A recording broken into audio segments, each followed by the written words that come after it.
하나님의 말씀은 신약성경 요한계시록 20장 7절에서 9절 말씀까지를 제가 봉독해 드리겠습니다. 이것은 하나님의 말씀입니다.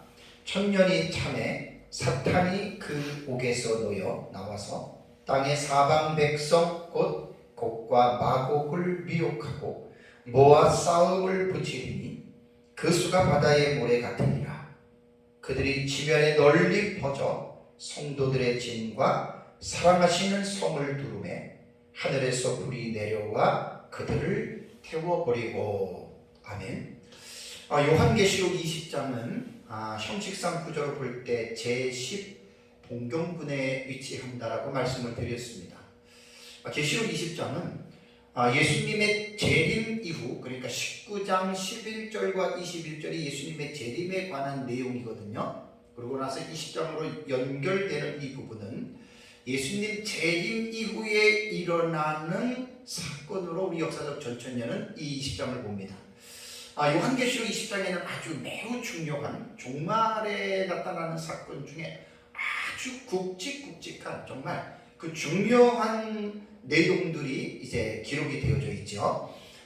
이제 20장 1절에서 3절을 보면 천사가 하늘로부터 내려와서 세상에 있는 사단을 잡아요. 용, 옛뱀 라고 이렇게 부르는, 마귀라고도 부르는, 잡아서 무적에게 집어넣고 1000년 동안 감금을 하는 게 1절에서 3절에 나옵니다. 그리고 4절과 6절을 보면 첫째 부활자들이 그리스도와 더불어 부활을 합니다. 육체적인 부활을 해서 천년 왕국에서 1000년 동안 왕노릇하는 내용이 4절과 6절에 기록이 되어져 있고요. 이제 오늘 보는 말씀이 7절과 9절 오전 예배에 드리는 말씀이 천년 왕국이 마치면 사탄이 놓입니다.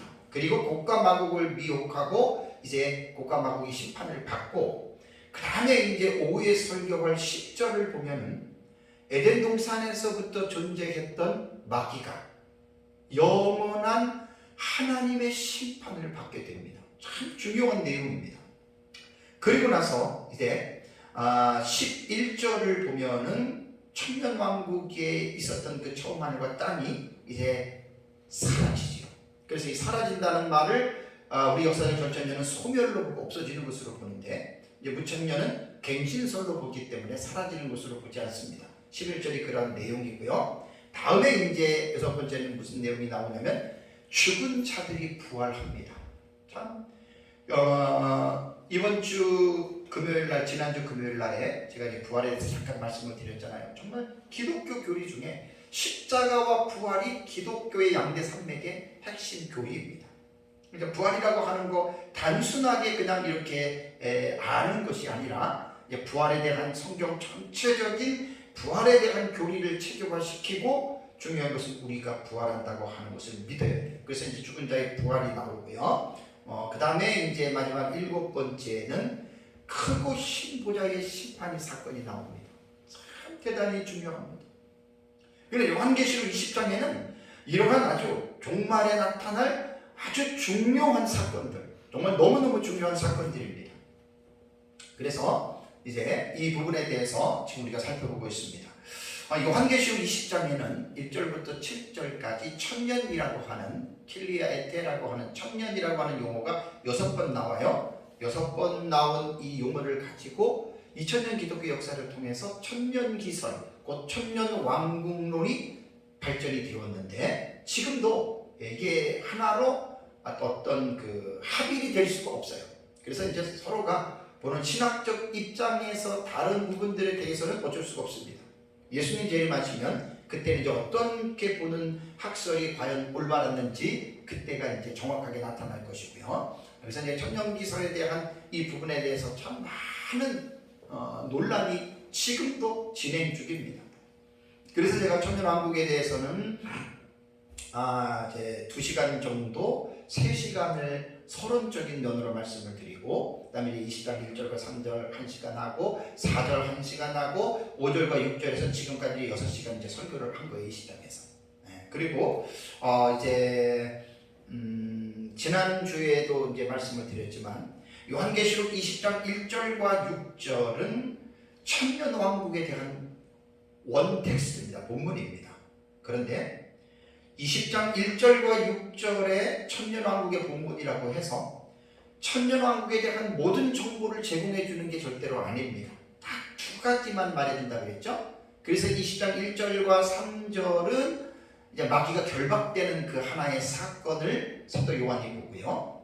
다음에 4절과 6절에는 지난주에 제가 칠판에서 자세하게 말씀을 드린 대로 두 부류의 순교자들이 부활하는데 이 부활은 육체적인 부활이고 단순히 죽었다가 부활했다가 또 죽는 그런 부활이 아니라 기독교에서 말하고 있는 영원한 부활을 말을 합니다. 그래서 이제 두 부류의 순교자들을 이제 첫째 부활자다.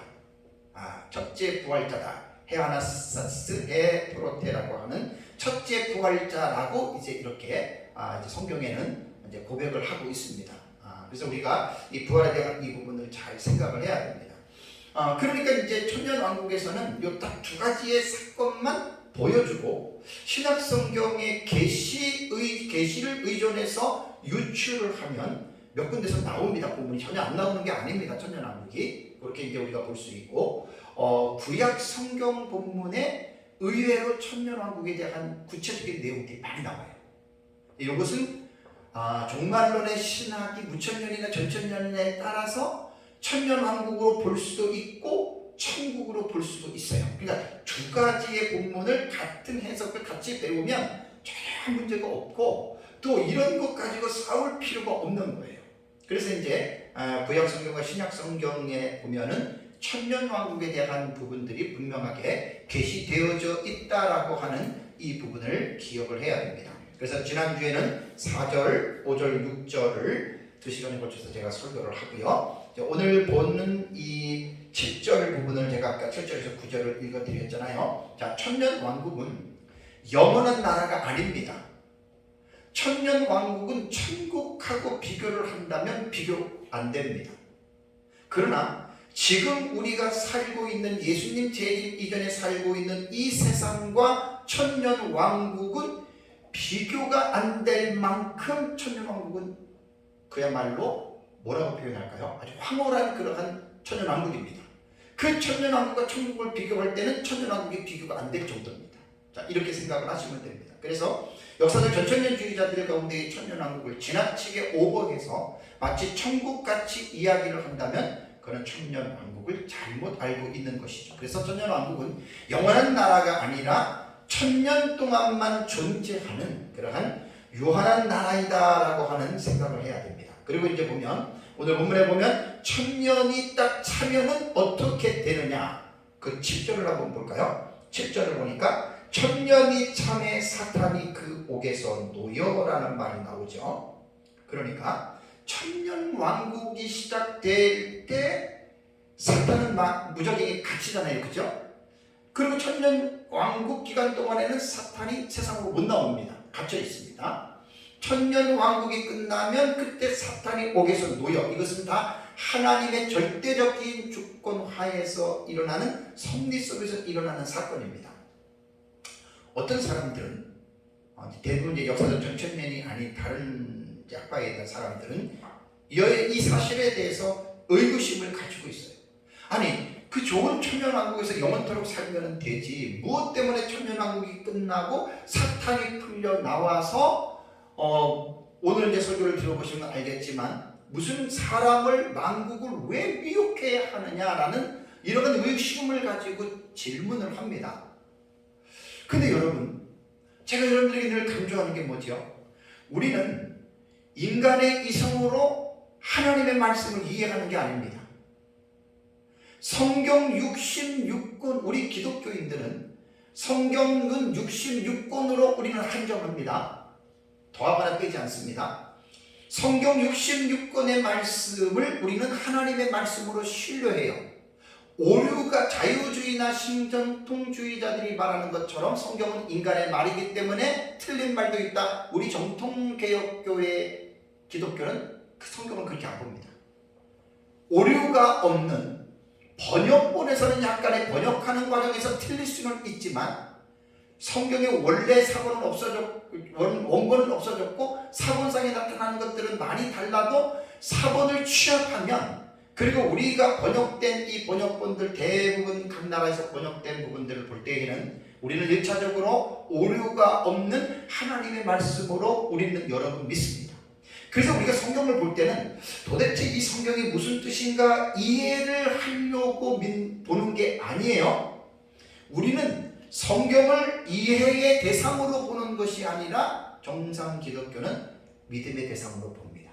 그래서 성경에 대한 이 부분은 2000년을 걸쳐서 하나님이 신학자들을 통해서 성령의 감동으로 기록해 놓은 하나님의 말씀이라고 하는 66권의 제안을 해놨기 때문에 우리는 그것을 공적인 공회에서 내린 결론을 우리는 신뢰합니다.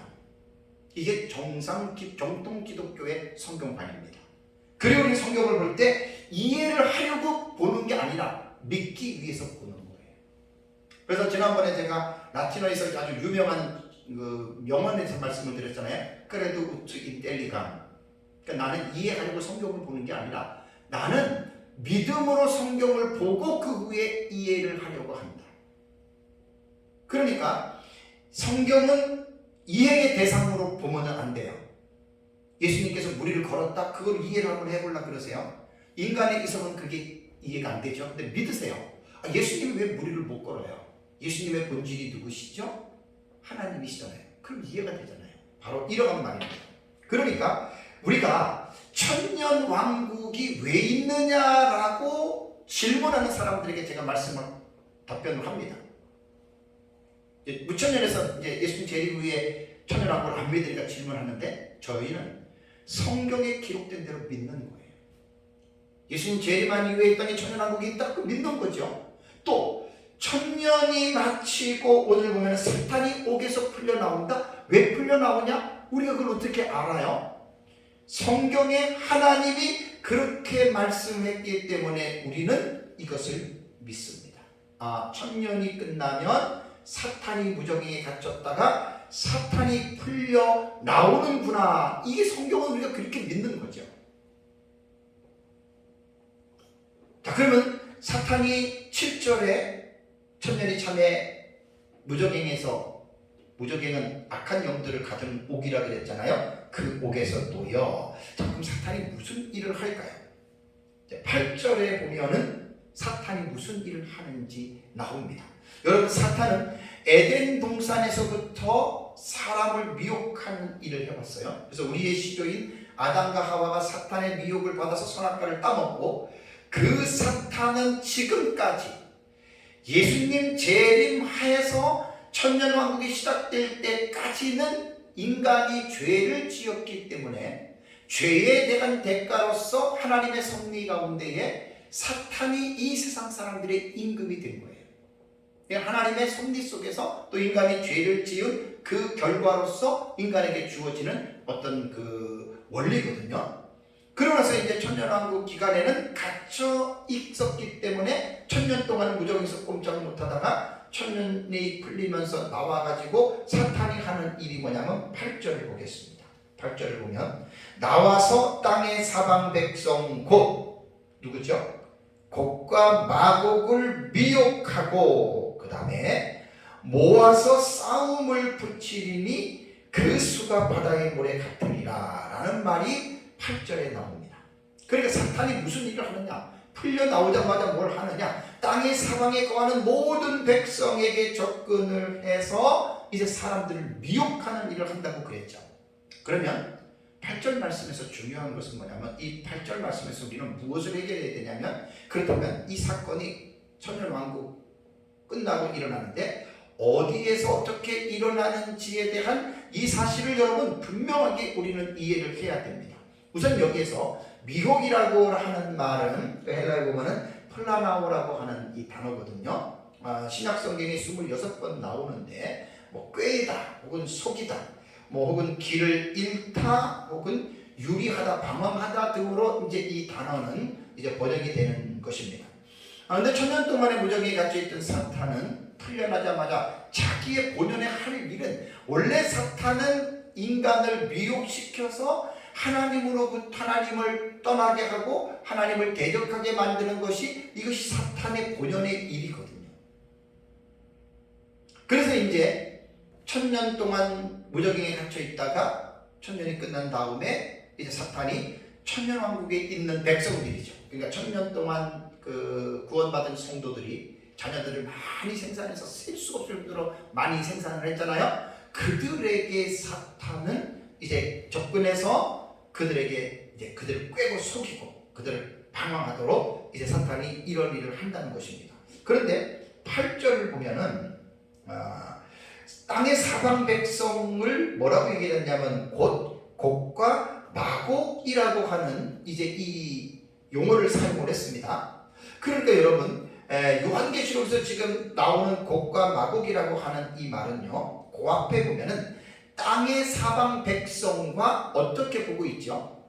동쪽으로 보고 있죠, 그죠? 땅의 사방 백성 한 다음에 곧 이 땅의 사방 백성을 뭐라고 부르는 거죠?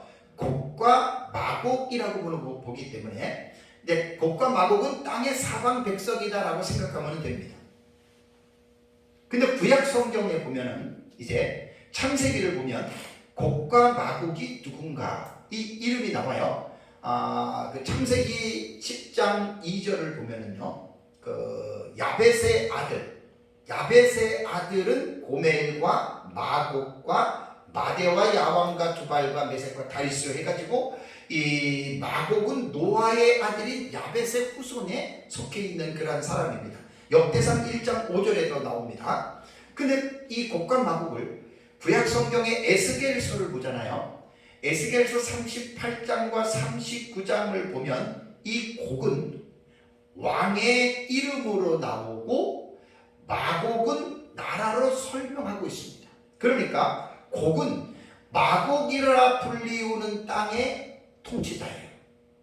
그 다음에 또 에스겔서를 보면 곡은 메섹과 두발이라고 하는 나라의 왕으로 불리우기도 했습니다. 그러니까 그 에스겔 38장과 39장에서 대부분 사람들이 그 에스겔에 기록된 이 곡과 마곡을 마치 곡과 마곡의 전쟁, 종말론을 연구하시는 분들이 이런 실수를 되게 많이 지금도 범하고 있습니다. 곡과 마곡의 전쟁이래요. 그럼 여러분 어떤 생각이 들어요?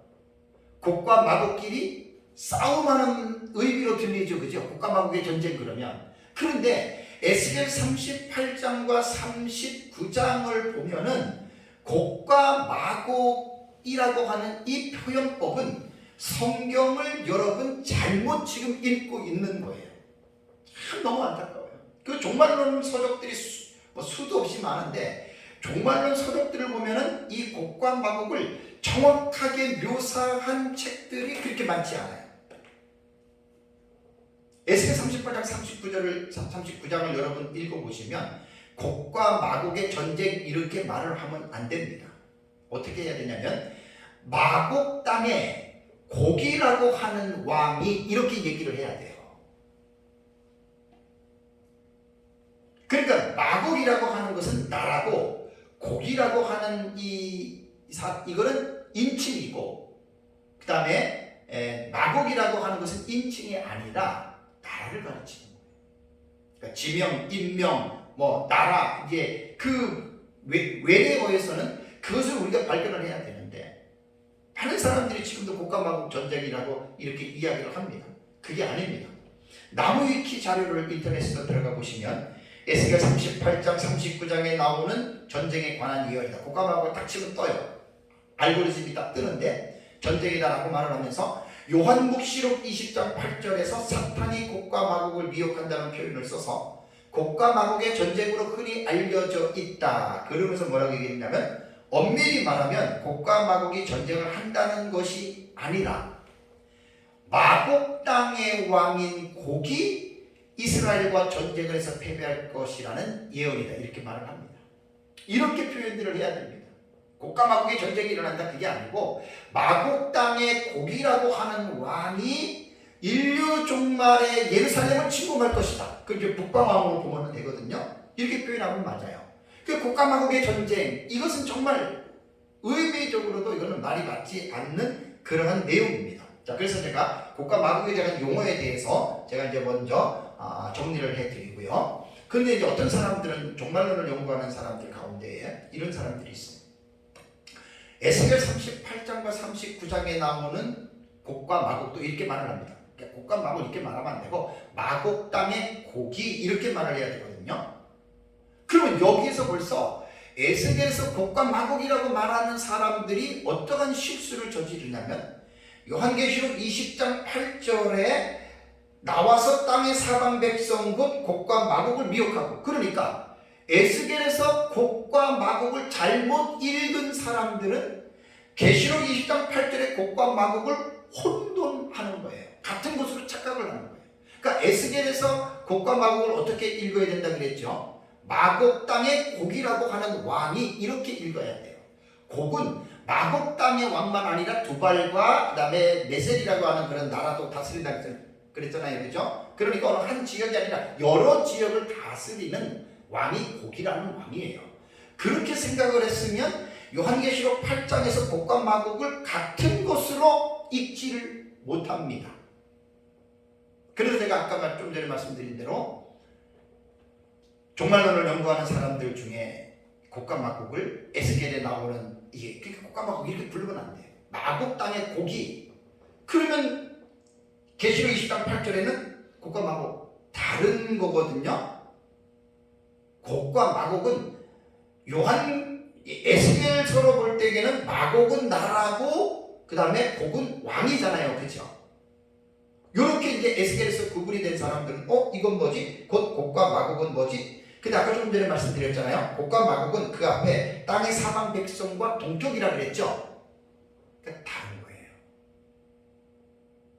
성경을 제대로 우리가 읽어내지 못하면은, 그래서 이제 이렇게 에스겔에서 나오는 마곡 땅의 곡의 전쟁을 잘못 오해한 사람들이 10중 8구 계시록 20장 8절에 나오는 곡과 마곡이 같은 내용이다라고 이렇게 이야기를 합니다. 그런데 여러분 참 웃긴 게 종말론에 대한 본문을 잘 연구하다 보면 전혀 상관이 없어요. 왜 그런 줄 아세요?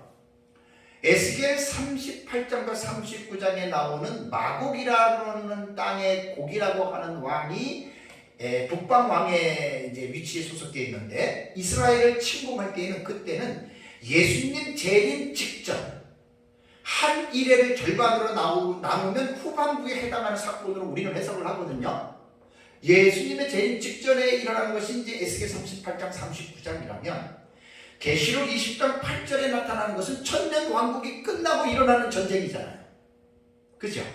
이거는 전쟁이라고 할 수가 없어요. 곡과 마곡 전쟁. 이게 전쟁이 아닙니다. 심판입니다. 심판. 좀 뒤에서 말씀을 제가 드릴게요. 그러니까 에스겔 38장 9장 마곡이라는 땅의 곡 왕이 계시록 20장 8절에 땅의 사방 백성인 곡과 마곡 전혀 연관성이 없습니다.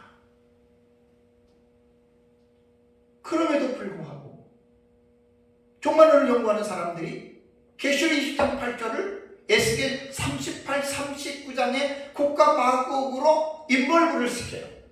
연결을 시켜요. 같은 전쟁이라고 해석을 해요. 이거는 아닙니다. 넌센스입니다. 그거는 될 수가 없습니다. 다만 본문의 말씀을 굳이 요한계시록의 말씀을 에스겔서의 곡과 마곡, 그러니까 마곡 땅의 곡으로 연관을 짓는다면 이렇게는 연관 지을 수가 있어요. 제 책에 다 써놨어요. 구약시대의 사악한 나라와 그 지도자가 하나님의 백성들을 침공하였듯이 천년왕국 끝에도 사탄에게 미혹을 받은 백성들이 성도들의 진과 어린 양을 대항하여 싸우려고 한다는 그런 점에서는 유사하다라고는 말할 수는 있습니다.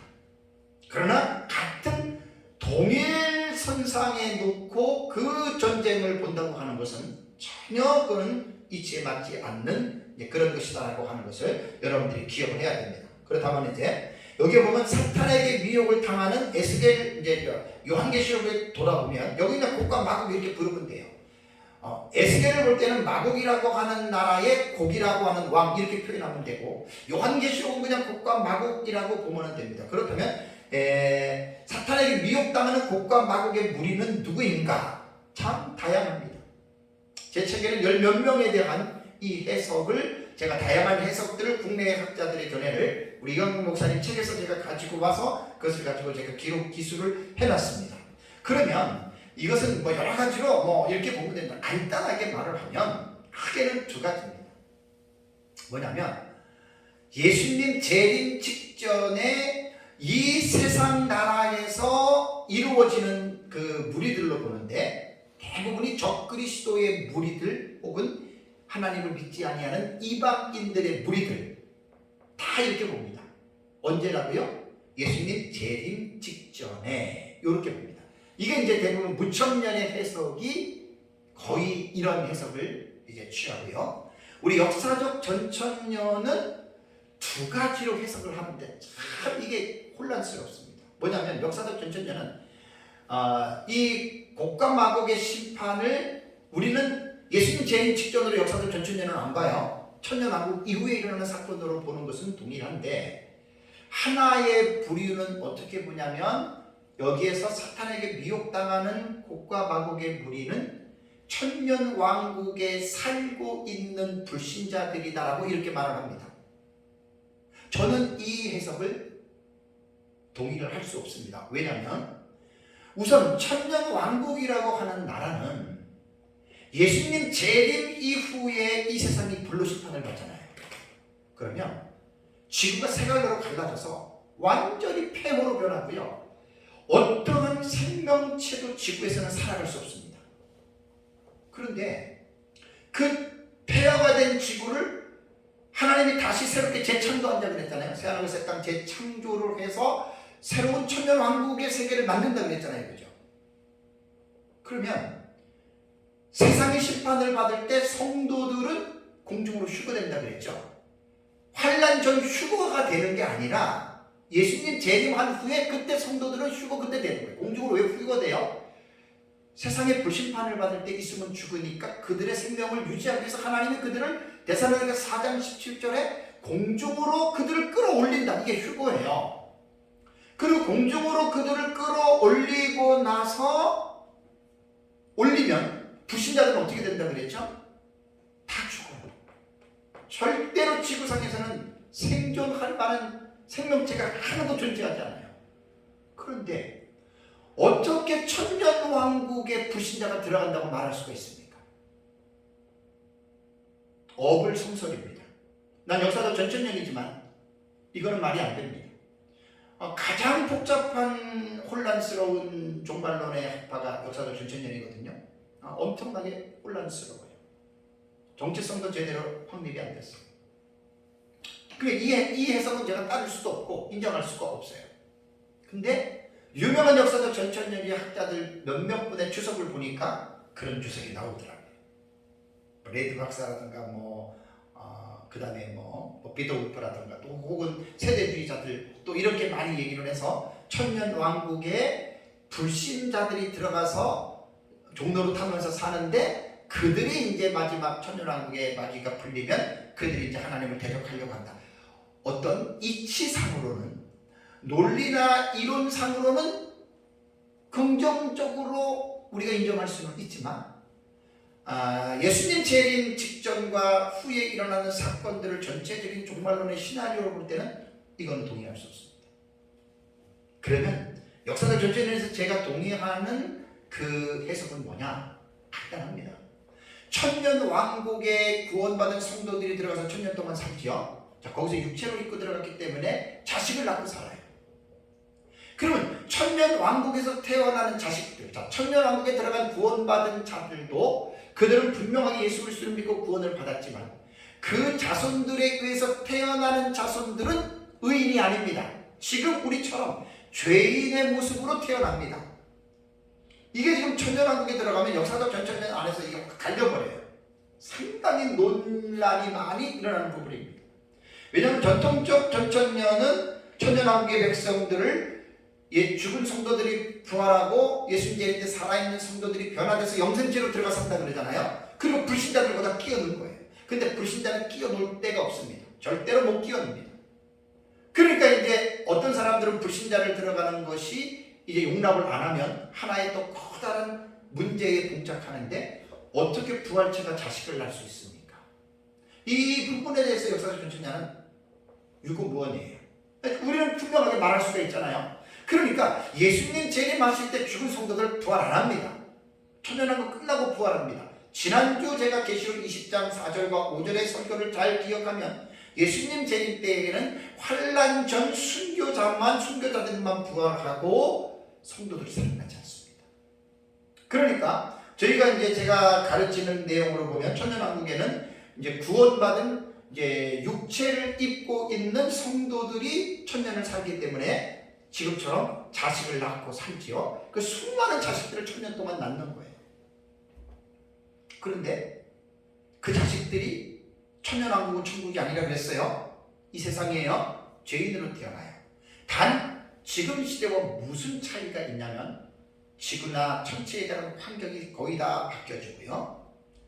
무엇이 차이가 있냐면 지금 에덴 동산에 범죄하기 이전에도 마귀가 있었죠. 근데 천년왕국에 마귀가 없어요.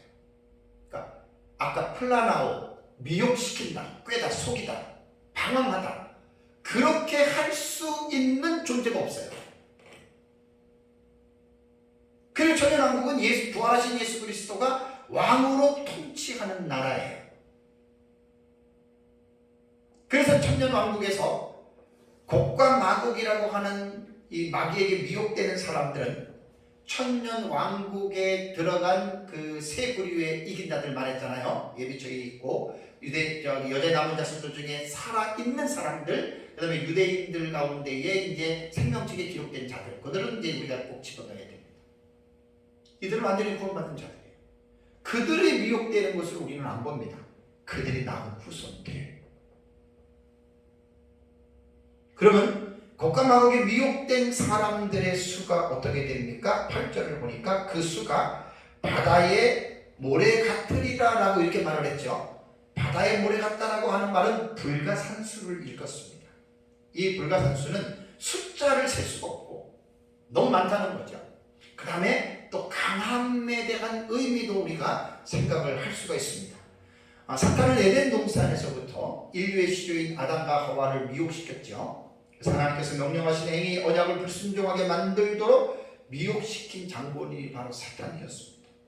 그리고 사탄은 지금까지, 아니 천년왕국이 마치고 나서 자신이 심판을 받기까지는 이 사탄의 이 본연의 일은 사람들을 속이고 미혹해서 하나님의 진노의 형벌을 받게 만드는 대상자가 바로 사탄이거든요. 그렇다면 곡과 마곡이 우리에게 교훈하고 있는 사실이 뭐죠? 자, 천년왕국에 태어나는 자손들은 죄인으로 태어난다고 했습니다. 이들도 구원을 받아야 할 자들입니다. 그러니까 하나님이 천년왕국이 마치고 천년왕국에서 태어난 이세들에 대해서 하나님이 마지막 그들에 대한 구원에 대한 하나님의 테스트가 있다, 이렇게 보는 것이 가장 여러분 정당한 해석입니다.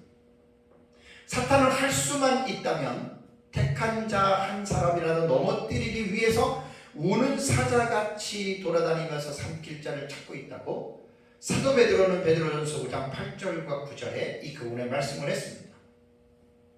그래서 우리는 곡과 마곡의 사건을 통해서 우리가 교훈을 받을 수 있는 중요한 교훈은 뭐냐면 천년왕국 시대가 천국이 아닙니다. 이 세상입니다. 천년왕국 시대의 신앙의 부모들은 자녀들에게 올바른 신앙 교육을 시켜야 한다라고 하는 것이 곡과 마곡에서 받을 수 있는 정말 중요한 교훈입니다. 이 신앙 교육은 아담의 범죄 이후부터 지금까지 내려오는 기독교에서 아주 중대한 문제입니다.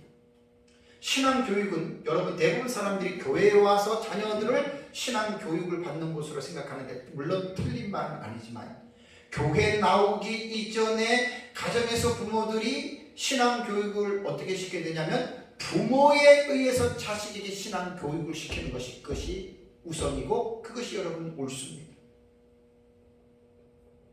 창세기 5장을 보면은 아담의 10대 자손의 계보가 나오죠. 10대 톨레도트가 나와요. 표면적으로 볼 때에는 자녀들에 대한 족표로 그냥 읽혀집니다. 아담이 아담, 셋, 에녹 쭉 해가지고 마할랄레 쭉 이렇게 해가지고 노아까지 10대 후손들이 나오는데 표면적으로 볼 때는 그냥 그렇게 읽을 수가 있지만 여러분, 단순히 그 이름들은 그냥 아담이 누구 자손들 10명을 잇는 것이 아니라 그 수많은 자손들 가운데에 아담의 신앙 교육을 시키는데 그 신앙 교육의 내용이 뭐라 그랬죠? 창세기 3장 15절에 나오는 여인의 후손의 계시입니다. 이 신앙 교육을 아담은 자손들에게 교육을 시켰는데 자식들이 다 믿은 것은 아니에요. 그래서 이제 우리는 택자와 불택자를 이야기합니다. 그래서 창세기 5장에 나오는 아담의 10대 족보는 보통 족보가 아닙니다. 아담에 의해서 여인의 후손에 대한 이 신앙이 계대 전승이 된 거예요. 그 어디에서? 가정 안에서. 그리고 이제 모세 시대에는 하나님이 모세에게 율법을 수여하시고 그 율법 안에는 부모가 자녀에게 계속해서 신앙 교육을 시켜야 하는 중요한 사실을 신명기 6장 4절에서 9절까지 하나님께서 명령하셨습니다. 그래서 우리는 이 본문을 쉐마 본문이라 그러죠. 쉐마 이스라엘. 쉐마 이스라엘이에요. 쉐마는 듣는 거예요. 경청하는 거예요. 이스라엘아 경청해라. 이스라엘아 들으라. 뭘 들어야 됩니까? 신명기 6장 4절 9절 보면 이스라엘아 들으라. 우리 하나님 여호와는 오직 유일하신 여호와이시니 너는 마음을 다하고 뜻을 다하고 힘을 다하여 내 하나님 여호와를 사랑하라. 그러면서 6절에 오늘 내가 내게 명하는 이 말씀을 너는 마음에 새기고 여기에 너는 부모입니다. 그리고 7절에 내 자녀에게 부지런히 가르치며 집에 앉았을 때든지 길을 갈 때든지 누워있을 때든지 일어날 때든지 이 말씀을 강론할 것이며 너는 또 그것을 내 손목에 매어 기호를 삼으며 내 미간에 붙여 표를 삼고 내 집 문설주와 바깥문에 기록할지니라. 이게 구약 성경의 율법에 기록된 쉐마 교육입니다.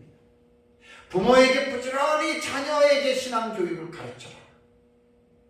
부모가 자녀에게 신앙 교육을 해야 하는 당위성은 구약시대 쉐마 교육의 명령은 구약시대에만 끝난 것이 아니라 신약시대에도 동일합니다. 왜냐하면 구약과 신약은 어떤 시기적인 면으로 구분을 하는 것이지 계시적인 의미에서 다른 게 없어요. 마치 율법과 복음은 이상한 것처럼 그 잘못 보는 거예요.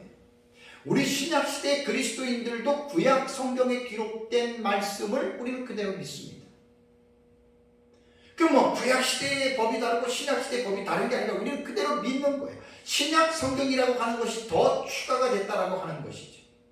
그래서 우리 신약시대의 성도들은 신명기 6장 4절과 9절의 쉐마 본문을 우리도 이스라엘 육신의 이스라엘 백성들에게만 준 것이 아니라 예수 그리스도를 믿고 영적으로 아브라함의 자손이 된 신약시대의 기독교인들도 아브라함의 자손들입니다.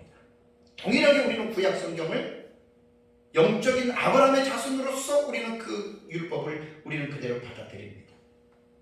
세대주의에서 잘못 세워놓은 율법과 복음을 적대적인 구도로 집어넣어서 신약시대의 복음으로 율법이 폐하여졌다. 율법 폐기론은 그건 이단입니다. 이단.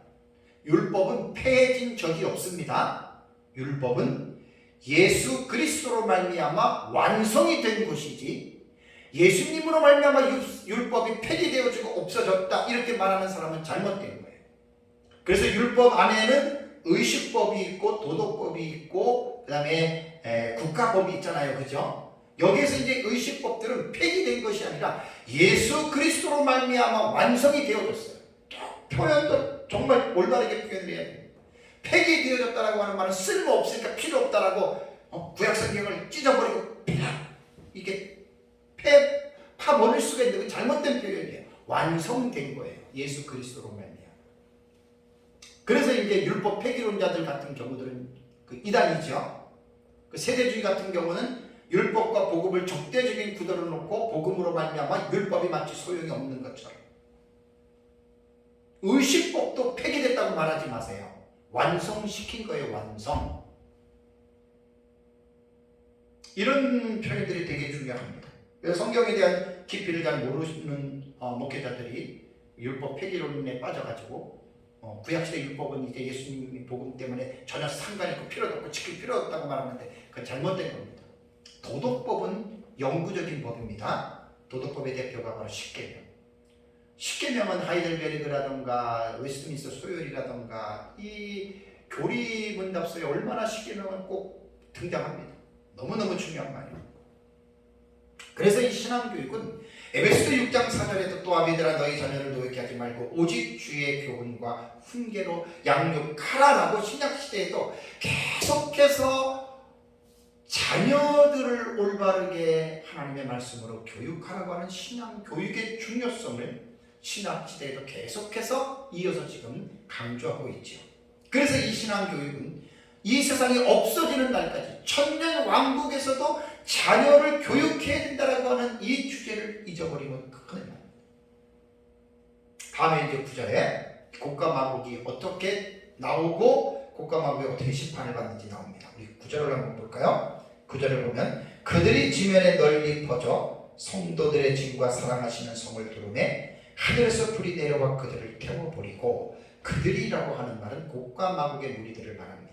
사탄의 미혹을 당한 그들이 지면에 널리 퍼졌다. 인간이 살고 있는 이때의 천년왕국은 꼭 지구에만 인간이 사는 게 아니라 전 우주에 다 살고 있다고 보시면 됩니다. 엄청나게 과학과 기술 모든 문명들이 발전을 해서 지금 우리하고는 비교가 안 될 정도로 엄청난 그러한 나라입니다. 그래서 그들이 지면에 널리 퍼져 성도들의 짐과 사랑하시는 성을 두루매라는 말이 나오죠. 두른다라고 하는 말은 이제 감싸고 에워싸고 이제 그런 말이죠. 그러면서 이제 그 싸우려고 하는 이제 그런 제스처를 취했다는 그런 말입니다. 그래서 하늘에서 불이 내려서 그들을 태워버렸다. 곡과 마곡 전쟁 이렇게 말하면 안 됩니다. 계시록도 그냥 심판입니다. 심판. 게임이 안 돼요. 하늘에서 불로 그냥 심판하는 거예요. 자, 여기에 보면 하나 우리가 성도들의 짐과 사랑하시는 성, 이것을 우리는 어떻게 이해를 해야 되느냐. 여기 성도들의 진에서 진이라고 하는 말은 파렘볼레라고 하는 헬라어 단어인데 이 단어는 야영지, 진지, 전투 대응을 이룬 군대로서 군사적으로 사용했던 용어거든요. 그러니까 성도들이 있는 어떤 그러한 그 진이라고 이렇게 표현을 했는데 이 전문적인 군사 용어인 이것은 군대의 병영, 요새화된 진리로 이렇게 사용을 했습니다. 그러나 또한 이 사람들이 일시적으로 거주하기 위해서 장막을 세우어 머무는 곳인 수경지로도 표현을 했습니다.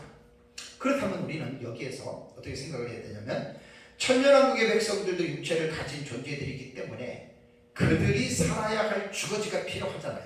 그러니까 여기에서는 그냥 파렘볼레를 군사적인 용어로 우리가 이것을 만약에 적장이나 어떤 그 전투장에서 이 용어가 나왔다면은 그냥 우리가 야영지, 수경지로서의 이 파렘볼레를 우리가 번역할 수는 있겠지만 이거는 지금 그런 데가 아니잖아요. 천년 왕국의 세계 속에서 성도들이 모여 사는 곳이기 때문에 이 파렘볼레는 수경지 그런 것보다도 야영지보다도 성으로 보시면 돼요. 곧 성도들이 살아가고 있는 그러한 곳이다 라고 보면 되고, 또 하나는 사랑하시는 성. 참 이게 좀 해석이 참 하기가 힘들죠.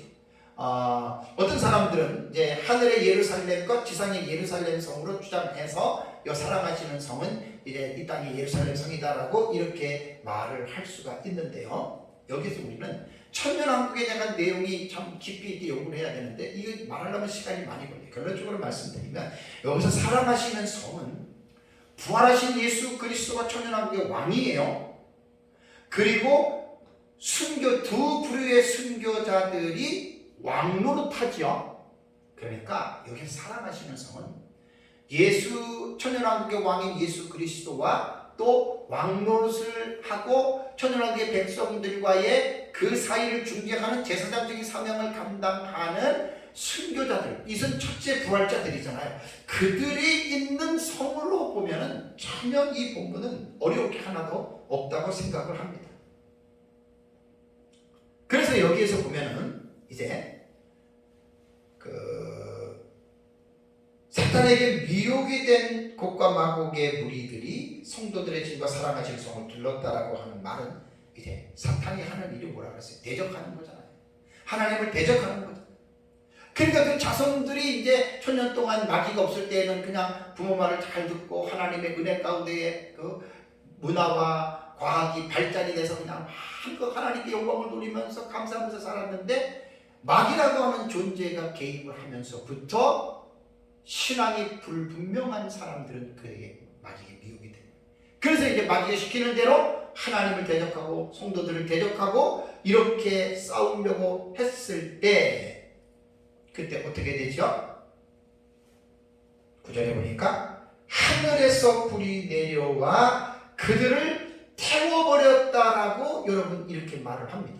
하늘에서 불이 내려와서 하나님께서 그들을 태워버렸다.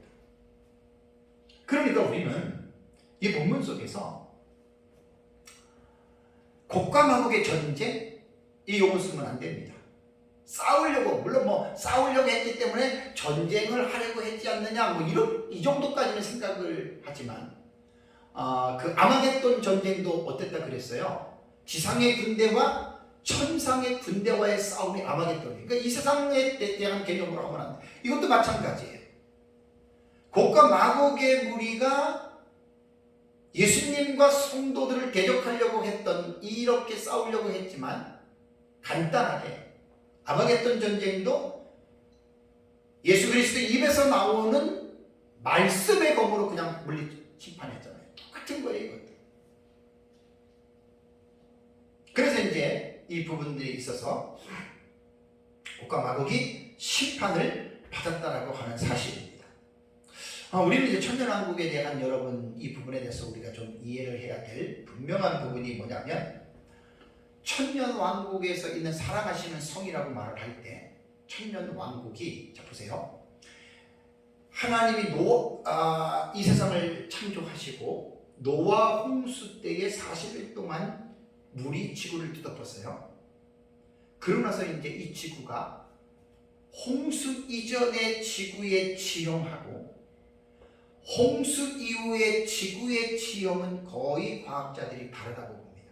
이제 기독교 과학자들의 말들을 보면 거의 다 다르다고 그래요. 왜 그러냐면 홍수 이전의 지구의 모습과 홍수 이전과 이후의 모습은 달라요. 왜냐하면 40일 동안 비가 내려서 지구 전체를 물속에 있었잖아요. 땅이. 그리고 물이 빠지면서 또 이 지구에 물이 채워질 때 어떻게 됐어요? 하늘이 열리고 땅의 샘이 열렸다고 했죠. 그러면 자연적으로 생각할 수 있는 게 지구 안에는 여러분 뭐가 있어요? 핵이라고 하는 그 부분을 들어가 보면 외핵 속에 있는 그 용암이라고 하는 그 물질 있잖아요, 그죠? 그러니까 고체가 아닌 액체란 말이에요. 그것이 엄청나게 뜨거운 화산이 폭발할 때 나오는 그 액체란 말이에요. 그러니까 노아 홍수 때의 이 지구의 그 대격변선이라고 그래요. 그 지구가 화산이라던가 이런 것들이 대거 폭발하면서 완전히 지구는 노아 시대 때에 물에 잠기고요. 그러고 나서 이제 이 지구는 홍수 이전과 이후는 전혀 다른 모습으로 변화가 된 거예요. 그래서 이제 5대양 6대주라고 하는 말도 이 6대주도요. 사실 따지고 보면은 노아 홍수 때의 대격변설로 인해서 하나로 된 덩어리인 지구가 떨어졌다고 봐요.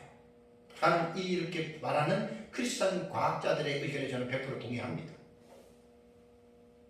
그렇다면 지구가 마지막 부심판을 받을 때 완전히 이건 막 폐허로 변하잖아요. 그럼 천년왕국은 어떻게 되는 거예요? 그 폐허가 된 지구에서 살 수가 없잖아요.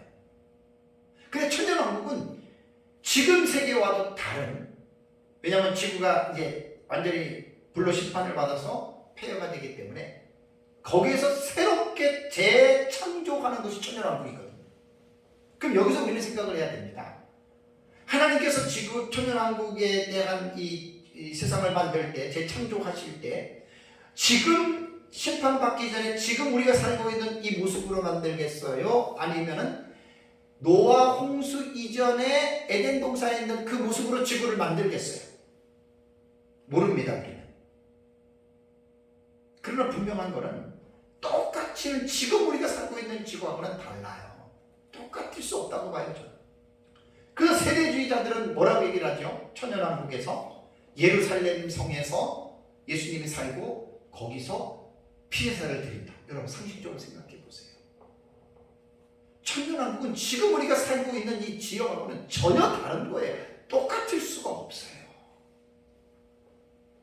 그래서 이사야서 65장 17절과 베드로후서 3장을 보면은 저는 새 하늘과 새 땅이라고 하는 이 부분을 우리는 천국으로 보지 않습니다. 천년 왕국에 새롭게 창조되는 새 하늘과 새 땅을 우리는 역사적 전천년은 그 부분을 해석을 하는 거예요. 지금의 지구와는 천년 왕국은 전혀 다릅니다. 그러니까 지구 전체가 새 예루살렘 성으로 취급하면 돼요. 전체를.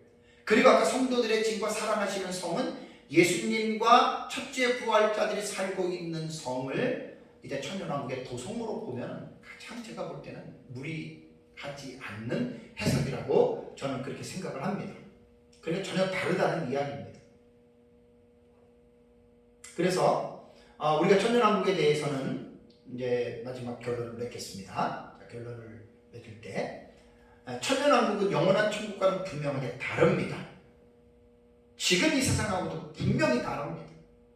천국은 말로 형용할 수 없는 영원한 세계이고, 지금 우리가 살고 있는 이 세상은 유한한 세계고, 죄와 질병과 온갖 불행이 먹는 곳이잖아요. 천년왕국은 딱 이 중간으로 놓으면 돼요. 천년왕국은 죄성은 갖고 있지만 죄의 활동이 지극히 억제가 되어서 예수 그리스도 다스리시는 정말 이건 신비한 세계입니다. 천년왕국. 그러나 천국은 아닙니다. 그리고 천년이라고 하는 한시적인 기간에만 존재할 수 있는 그런 곳이고, 아까 말씀드린 대로 사탄이 활동할 수 없고, 그 다음에 땅과 하늘이 새롭게 재창조가 된 지상의 낙원이고, 그 다음에 천년왕국에는 왕권자들, 첫째 부활자들이 백성인데, 이제 천년왕국의 백성들은 부활하지 아니한 생존 성도들이 들어갔다라고 하는 이러한 부분들에 대해서 여러분들이 잘 이제 기억을 해야 됩니다. 말씀을 맺겠습니다. 천년왕국은 계시록 20장 1절과 7절에 기술된 천년이라고 하는 이 용어를 해석하는 데 있어서 천년기사, 곧 천년왕국이라고 하는 이 신학적인 입장에서 2000년 기독교의 역사를 통해서 지금까지 내려왔습니다. 그래서 천년왕국에 대해서는 제가 역사 신학적인 입장에서 초대교부에서 약 4세기까지는 역사적 전천년설이 이제 대세였고, 5세기부터 종교개혁 시기까지는 무천년의 사상이 이제 주된 관심사였고요. 그 다음에 이제 17세기에서 18세기까지는 이제 17세기 중엽부터 18세기까지는 후천년의 종말론이 이제 나오죠. 이 후천년은 무천년에서 분화가 된 거예요. 이 차이 좀 더 말씀드렸어요. 그 다음에 19세기 때에는 세대주의 전천년이 지배적이었어요. 세대주의 전천년은 역사적 전천년에서 분화가 됐다 그랬어요. 그래서 역사적 전천년의 종말론의 신앙을 갖고 있지만 디스펜세이셔널이라고 하는 세대, 7세대를 특별하게 구분을 해서 이제 그 세대주의 종말론을 만들었잖아요. 그리고 이제 19세기 중반부터 지금까지는 거의 이제 종말론의 흐름이, 특히 요즘의 세계적인 종말론의 흐름은 어느 하나의 학설을 중요시하게 주장하지 않습니다. 종합주의, 절충주의라고 해서 각 학파에 해석하는 좋은 장점들을 모아가지고 거기에서 이제 종합적 해석을 하고 있다고 제가 여러분들에게 제가 이제 말씀을 드렸습니다. 근데 이제 이 종합적 해석은 하나의 뚜렷한 정체성들이 사실 없는 거예요. 그냥 유야무야 그냥 넘어가는 거예요. 그러나 뭐 전 세계적인 종말론 신학의 흐름이 지금 이렇게 나갔기 때문에 우리가 뭐라고는 말을 할 수가 없습니다. 그래서 제가 이제 역사적 전천년 입장에서 제가 종말론을 연구하고 또 있지만, 제가 이제 깨달은 것은 그거예요. 모두가 다 나와 같을 수가 없어요. 무천년, 전천년 다 똑같아요. 무천년 안에 들어가도 통일이 되지 않았어요. 전천년은 더더욱 통일이 안 됐고 너무 프레임이 넓어가지고 역사적 전천년은 너무 혼란스러워요. 후천년은 거의 뭐 지금 이 시대에는 그 사상을 받아들이는 사람들이 거의 없다시피 하고, 또 세대주의는 초창기 세대주의가 너무 문제가 많았고, 그게 이제 그 클래식이라고 말을 하거든요. 그게 이제 고전적 세대주의. 그 다음에 이제 개정 세대주의라고 리바이스드 디스펜세이셔널이라고 개정 세대주의가 이제 한 1750년경에 나오고, 그 다음에 1950년대, 그 다음에 1970년대 이후부터는 이제 점진적인 세대주의입니다. 그러니까 세대주의도 많이 이게 좀 진화가 됐어요. 그래서 이제 이게 고전적 세대주의는 많이 위험했지만 지금 점진적 세대주의는 뭐 그렇게 위험하지 않다라고 무천년주의 학자들이 얘기를 하니까 제가 말씀을 드리는 거예요.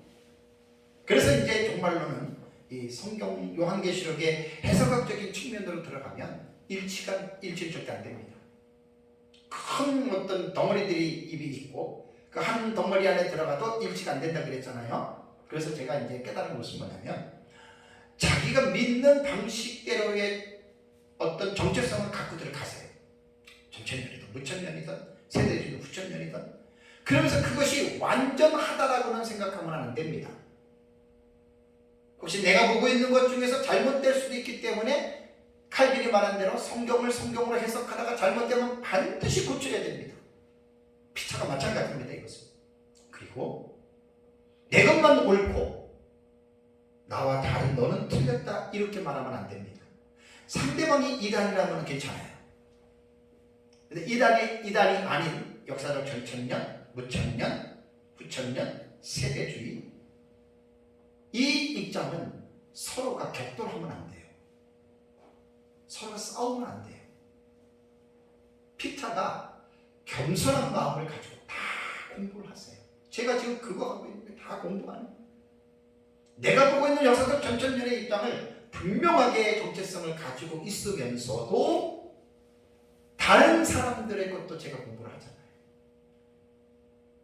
그래서 역사적 전천년 입장에서 볼 때에 천년왕국은 유한한 왕국이고, 그 다음에 예수 그리스도의 재림 이후에 이 땅에서 이루어지는 나라를 우리는 본문 그대로 믿고요.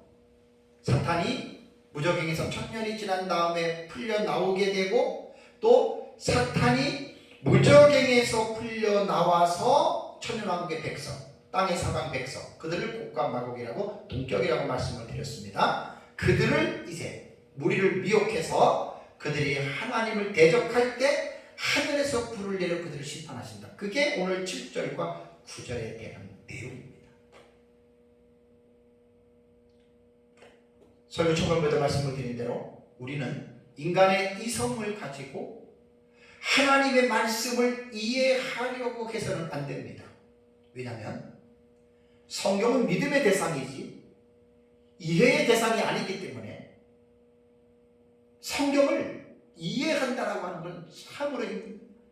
도덕과 윤리적인 텍스트는 인간의 이성으로도 이해가 되겠지만 초자연적인 역사들이 기록된 부분들은 인간의 이성은 절대로 그것을 이해할 수 없습니다. 인간의 이성도 거듭나기 전의 이성과 거듭난 이성은 차이가 있습니다.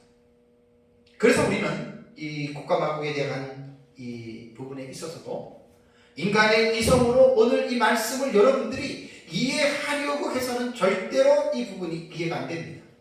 그래서 우리는 성령의 감동으로 기록된 이 하나님의 말씀이라고 하는 사실을 우리는 믿음으로 받아들이고, 오늘도 제가 이 본문을 근거로 해서 곡과 마곡의 사건을 통해서 여러분들에게 설교를 했습니다.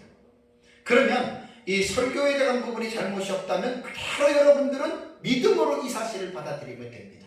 마지막으로 결론적으로 말씀을 드린다면 곡과 마곡의 교훈을 통해서 제가 연구하면서 깨달은 것은 천년 왕국의 세계에서도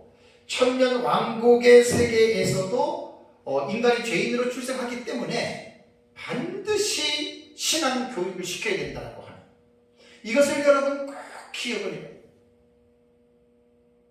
그래서 이제 역사적 전천년주의자들은 예수님 재림 이후에 이 땅에서 천년왕국을 말하기 때문에 천년왕국에는 연구할 부분들이 너무너무 많아요.